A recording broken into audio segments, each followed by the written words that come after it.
मेरा दो तीन पॉइंट्स हैं। मैं पहले पॉइंट्स पर आ जाता हूँ। तो पहला पॉइंट मेरा ये है कि देखो, अगर खुदा सच में ट्रू गॉड है, राइट, तो उसको, मोमिनों को यहाँ पे कुछ तो ऐसा दिखाना चाहिए था कि काफी थोड़ा अट्रैक्ट हो कि भाई ठीक है, ये इनका इनका यहाँ सब कुछ अच्छा है।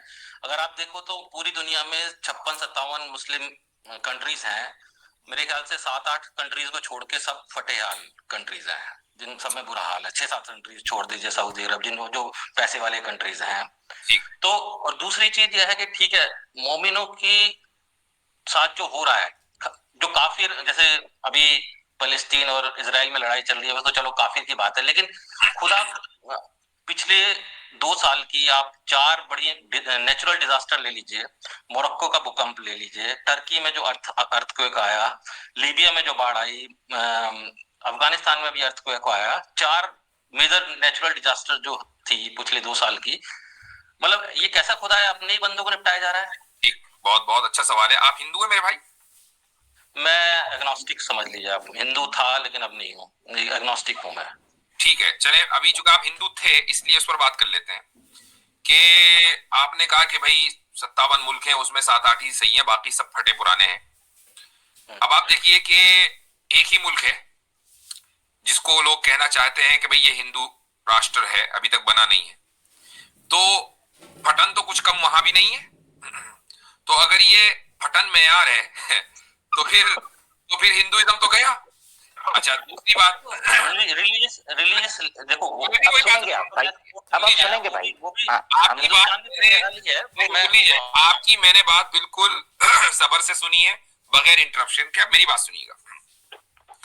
अच्छा, 800 साल भारत के ऊपर मुसलमान की हुकूमत रही है, तो इसका मतलब ये हुआ कि 800 साल तक हिंदुइज्म जो है वो एक गलत कल्चर, गलत तहजीब, चूंकि उसके ऊपर कोई दूसरी तहजीब मुसल्लत हो गई थी। तो अगर आपके नजदीक ये मेयार है तो फिर हिंदुइज्म तो गया, क्योंकि 800 साल तक के उसका कोई पूछने वाला दुनिया में था नहीं।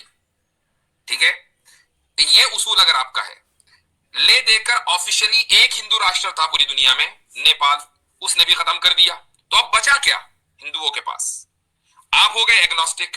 अब मुझे एक बात बताइए, एग्नोस्टिक की तो कोई कंट्री है ही नहीं, तो आप तो सबसे ज्यादा बुरे हाल में फटे हुए। आप ये कहेंगे नहीं जी, एथिस्ट का नेशन है नॉर्थ कोरिया, तो नॉर्थ कोरिया कौन सा कम फटा हुआ है? जिस नेशन में आप रह रहे हैं, जो डॉलर कमाने आप यहां आए हैं, उस डॉलर बिल के ऊपर लिखा हुआ है इन गॉड वी ट्रस्ट। वो खुद खुदा। तो अब मुझे बताइए कि क्या आपने उस डॉलर की चमक देखकर उस खुदा पर ईमान आप ले आए?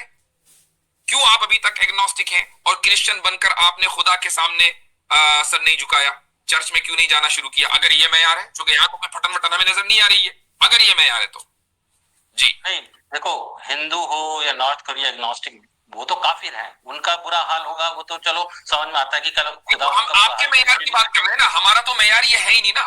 अगर हम ये दावा करते कि भाई अगर कोई मुसलमान होगा तो मुसलमान होते ही वो एकदम मिलियनर बन जाएगा, इलान मस्क उसके यहाँ जो है टॉयलेट साफ करेगा, अगर हमारा ये दावा होता तो चलो भाई ठीक है, मान लेते। हमारा ये दावा ही नहीं है। हमारा दावा यह है कि कुरान करीम में अल्लाह ताला ये फरमाता है कि वलनबलुवन्नकुम बिशैइन मिनल खौफि वल जुइ व नक्सिन मिनल अमवाल। इसका मतलब यह है कि हम तुम्हें हर हाल में आजमाएंगे। और वो आजमाइश किस तरीके से होगी? वो आजमाइश होगी लॉस ऑफ लाइफ के जरिए, और इसी तरीके से लॉस ऑफ प्रॉपर्टी के जरिए, भूख भूखमरी, ये सारी चीजें होंगी तुम्हारे ऊपर। और उसके बाद अल्लाह ताला फरमाता है कि वो बशीर साबिरीन, के इन हालात में जो लोग सबर करें तो उन सबर करने वालों को तुम ग्लैड टाइडिंग है उनके लिए, नहीं बशारत है उनके लिए। तो हमारा तो ये पैमाना है ही नहीं। अगर ये पैमाना होता तो इस वक्त दुनिया में कोई भी मुसलमान ना होता। जो सख्त हालात मुसलमानों के ऊपर आए हैं, जिस तरीके से सोने को सोना बनने के लिए थोड़ा तपना पड़ता है, इसीलिए एक ईमान को अल्लाह की निगाह में कबूल होने के लिए तपना पड़ता है, यानी थोड़ा झेलना पड़ता है।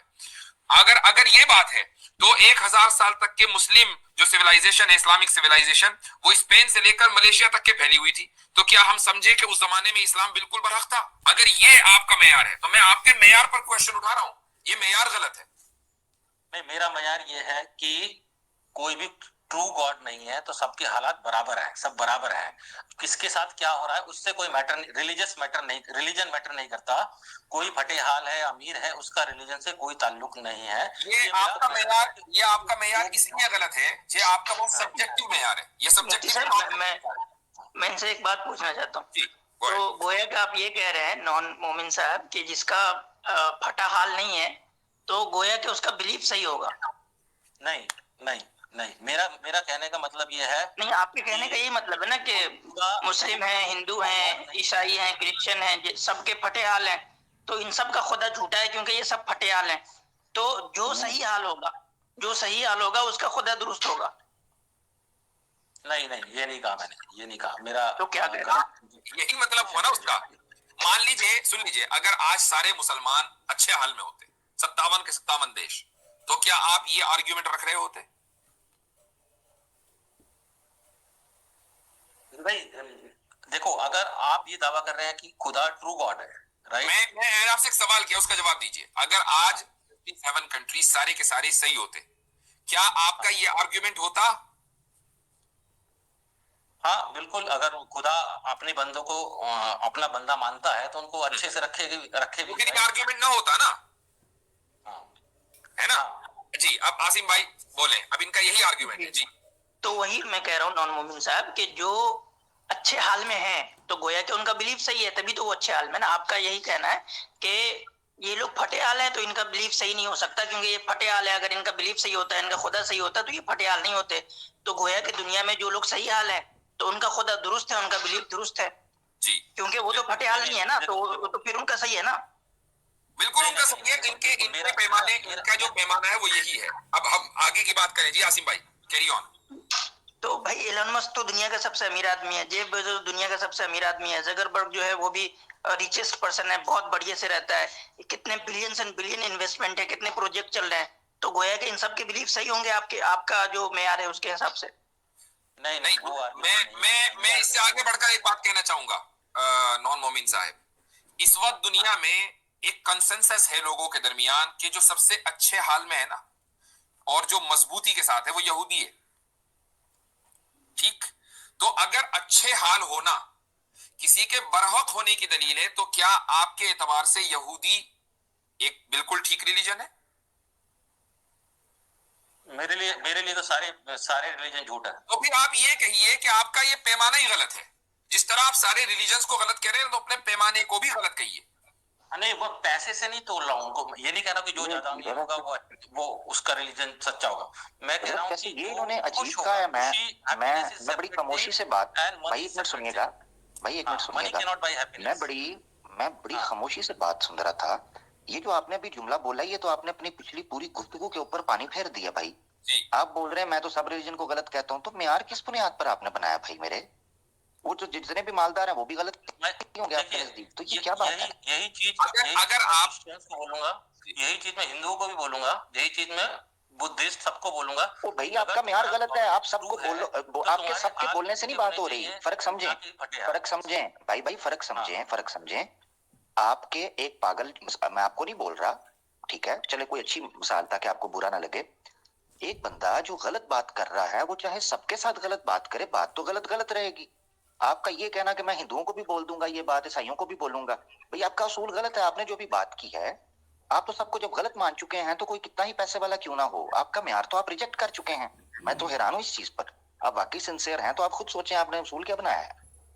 तो ये बताइए, फिर ये नेचुरल डिजास्टर में मोमिनों को ही क्यों निपटाया जा रहा है खुदा? वेरी गुड, आपने नेचुरल दिया। हजरत तो बयान कर चुके हैं हमारे नजदीक। आसिम भाई कुछ बोलने लगे थे, आसिम भाई आप बोल रहे। लेकिन मुफ्ती साहब ने बोला कि आजमाइश करेंगे। जो आदमी मर गया उसकी आजमाइश कैसे हो पाएगी? वो तो मर ही गया बेचारा, बच्चे छोटे छोटे बच्चे मर गए। सुन ले आसिम भाई कुछ जी। एक तो ये फैक्चुअली रॉन्ग है कि कह रहे हैं कि सिर्फ मोमिनों को निपटाया जा रहा है। भाई दुनिया में हर जगह जलजले आ रहे हैं, सिर्फ तुर्की और अफगानिस्तान में जलजले नहीं आ रहे, इराक में जलजले नहीं आ रहे, अभी ऑस्ट्रेलिया में भी जलजले आ रहे हैं। नहीं, अभी कनाडा में जो आग लगी थी मुफ्ती साहब, कितनी बड़ी थी वो। उस आग का असर मेरे भाई नॉन मोमिन साहब, उस आग का असर जो है वो आपके घर तक था, मिलवॉकी तक था। हजरत ये कैसा निपटाया, ये कैसा निपटाया जा रहा है कि फास्टेस्ट ग्रोइंग रिलीजन स्टैट्स तो रिसर्च सर्वे ये बता रहे हैं, बड़ा जबरदस्त निपटाना है।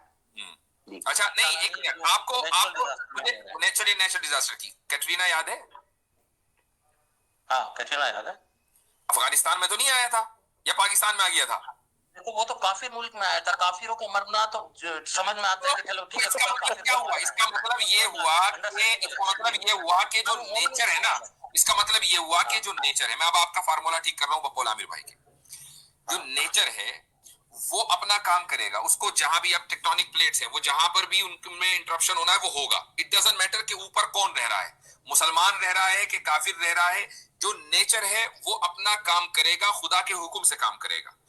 जो आप पैमाना है ना, वो पैमाना ये नहीं है कि कौन परेशानी में है और कौन परेशानी में नहीं है, क्योंकि जिन लोगों को आप आज परेशानी में देख रहे हैं, कल वो परेशानी में नहीं थे। जिन लोगों को आप अच्छाई में देख रहे हैं, आप बहुत अच्छा देख रहे हैं, वो कल परेशानी में थे। ठीक है, तो ये पैमाना नहीं है, चीजें बदलती रहती हैं। पैमाना ये है कि जो आपको मजहब पैगाम दे रहा है वो क्या दे रहा है, अच्छाई का दे रहा है, अच्छाई का नहीं दे रहा है, ये पैमाना होना चाहिए। आप उसके ऊपर क्वेश्चन उठा सकते हैं कि भाई मुफ्ती साहब आपके इनमें फला जो हुक्म है वो अच्छा नहीं है, हम उससे बेहतर हमारे पास है। हाँ, इस पर बात करें तो समझ में आती है। ये पैमाना आप पता नहीं कहां से ढूंढ कर लेकर आए हैं।